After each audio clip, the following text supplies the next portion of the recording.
Oo. Magandang umaga sa ating lahat. Siguro nagulat kayo na bago nakita na naman yung mukha ko rito. Dito sa department na to, kilala ko rito. Unang-una, bago ako mag-umpisa, maraming salamat sa nag-assist na PNP, yung NDA, lahat ng mga kuya nandiyan dyan. Maraming pong salamat sa inyo. At alam ko kayo rin, may mga anak din kayo nasa labor sector. Na napakasakit isipin ito. Ako hindi na ako dapat dito aharap sa ganito kasi nasa pribadong buhay na rin ako.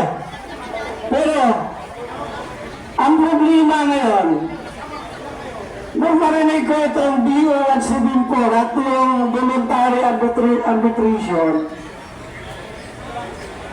napakasakit.